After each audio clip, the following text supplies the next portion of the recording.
Hi everybody, we are continuing our sessions on patient safety. Session is about making changes based on human factor.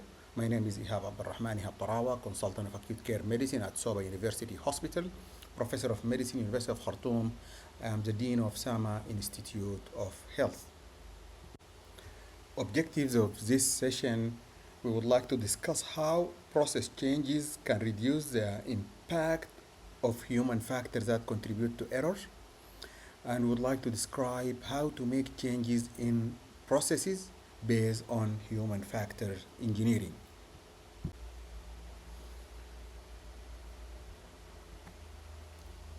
Application of human factors in designing care process. Uh, from the previous session, we concluded that errors are unavoidable. It's part of being a human being. Nothing will ever completely eliminate the effect of human factors that contribute to error. Several design principles and tools can significantly reduce the likelihood of failure. And even if failure occurs, when we apply these factors, we can reduce the amount of harm that can happen to our patient. Mistakes can be reduced by focusing on healthcare provider and how they interact with their environment. We would like to focus on human machine interaction and also on human human interaction by implementing good communication, good and effective communication, good teamwork, and to enhance organizational culture that focus on safety.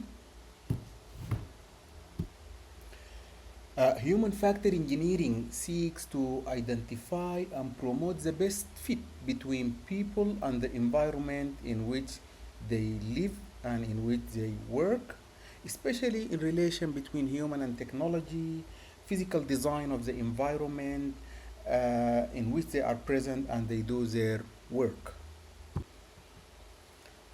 Utilizing human factors to design process. This includes simplify, standardize, use forcing function and constraints, use redundancies, avoid reliance on memory, take advantage of habits and pattern, promote effective team function, automate carefully. The first step is to simplify. Simplify, just make it easy. Make it easy for the people to do the right things and take out any difficult steps. When process is complicated, people will need to spend a lot of time learning how to do it and even how to do it effectively. Sometimes they get confused. They can leave out critical steps and sometimes they give up. Imagine you go to grocery store and the scanner cannot read the barcode. So the cashier might use a different barcode or he might punch a number that's not correct. So when things are not easy to use, people can use an alternative way. In our floor, if you are using these two concentration of heparin, this one on the left is 1000 and the one on the right is 10,000. They are different concentration. The color are not that different. It is easy to confuse. Imagine you are working a night shift or at the end of a very long shift and when you are tired, when you have other human factor. So you can easily mix these two vials. So make them totally different. This is the highest concentration on the right, so then people can use them and always they can do the right things and avoid making error. This design is based on human factors. Other examples of make it simple, simplifying, like using standard handover um, to transfer good information about the patient. Make sure you are talking about the right patient and you indicate the right intervention and have good and effective communication with the staff by using standardized simple protocol like SPAR, situation background assessment and recommendation, or IPASS. These protocol are discussed in teamwork and also to make process simple like limiting the range of drug available for prescribing, restrict the number of different dosage preparation of different drug in your unit, maintain inventory of frequently administered drug. The second way of managing human factor is to standardize. Standardization result in a uniform and common way of completing tasks, that everybody do the task the same way irrespective of their level of experience. It reduces error related to performance. It eliminates variation and confusion and promote predictability and consistency. Standardizing a process, here you know that what to do and what will happen, when, where, how, and by whom it should be done. So the fresh graduate and experienced nurse do the process the same way.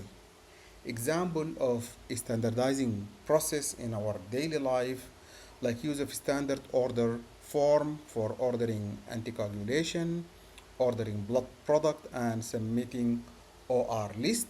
Here in this form, this is form for ordering blood product, standardized form for blood product. The third way to design our process by using forcing function and constraint.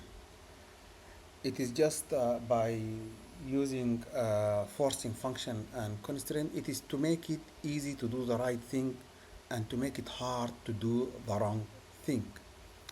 Constraint can be defined as a state of being checked or restricted or compelled to avoid or perform some action.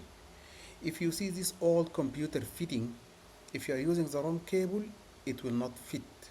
So by constraint, you force people to go or do wrong or mistake. So if they do it wrong, it will not work, it will not fit. For example, by making a constraint, if you are ordering a narcotic or sedative, you cannot order them as regular medication. You use a special form, and it has a special authorization level and approval, and it has a special monitoring level. So because these medications are addictive and also they can lead to serious side effects, the prescription has to go through a specific pathway. Also, for example, potassium chloride, in most hospitals they are using 10 milliequivalent per 100 ml. If you are using higher concentration, this is not immediately available in your unit, and it has to go through a special ordering process because patient on higher concentration need to be under monitoring. So it is not impossible to obtain the product, it is just more difficult to get it. You have to go through certain steps. Here in the right side, you see the IV line with the syringe. The syringe fit well and you can push your medication. But sometimes we are using some medication with syringe. So forcing function, they design this syringe for feeding differently from the one used for IV. So the one for feeding does not fit on the IV connection. In history, there are many patients who are supposed to get oxygen and they got nitrous oxide. People can confuse the cylinders, they can confuse the connections. So nowadays, the fitting for oxygen, nitrous oxide, or medical air, they are different. If you use the socket, if you use the oxygen cable and you put it on the nitrous oxide socket, it will not fit. So this is a kind of forcing function.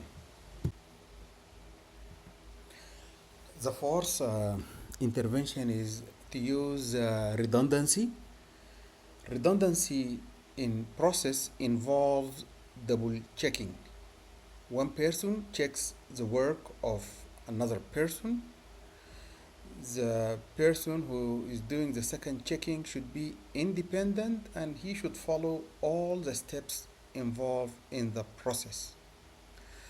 Redundancy is a safety tool when is needed when secondary system is needed in event that the first system fail within situation where failure in the first step can result in serious harm. The downside, sometimes two people can make the same mistake. The second person might not be attentive or might not follow all the steps and sometimes can be influenced by the first person. The fifth process is to avoid reliance on memory. And here this is by using checklist. Human brain can reliably hold few information, 5 to 6 pieces of information. In our daily life, when we go to grocery or do shopping, many times we write a list so that we don't forget things.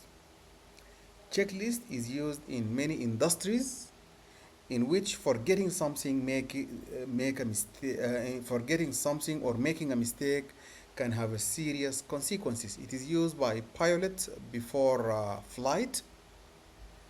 The goal is to use the checklist, not to finish it. To use the checklist and go through all the steps in the checklist. So this list should serve as a reminder and opportunity to appreciate the importance of the task. Uh, some example of using checklist, it is about in using central line, fall prevention, or sometimes prescribing chemotherapy. And as you see here, the yellow card, it indicates the steps. There are many kind of checklists for the central line. So the most important, you follow all the steps. By this, we can improve patient safety and we can have a standardized process. The next intervention is to take advantage of habit and pattern. Habit are those actions we perform in consistent circumstances and are triggered by our surroundings. For example, for us when we are taking medication, sometimes we link them to certain activity. For example, in the morning after we brush our teeth or after taking our coffee, sometimes we link them to special time or special activity.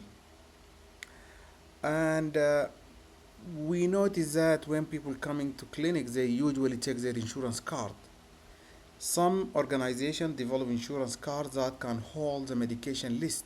So the patient link the medication list to the insurance card, and when they come, so they have their card and they have the insurance list.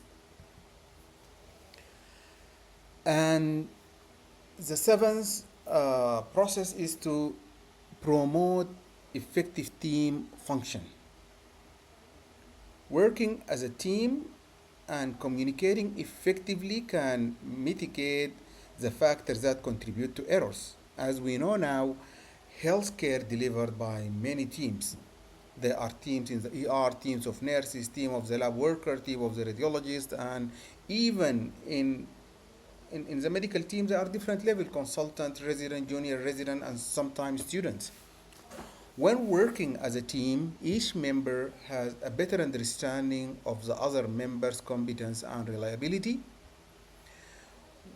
When factors such as fatigue and disturbance begin to interfere with an individual's performance, they become more they become more evident to the team member, and the team will act as a unit to mitigate that impact.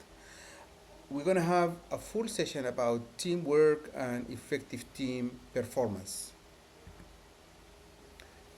Automate carefully.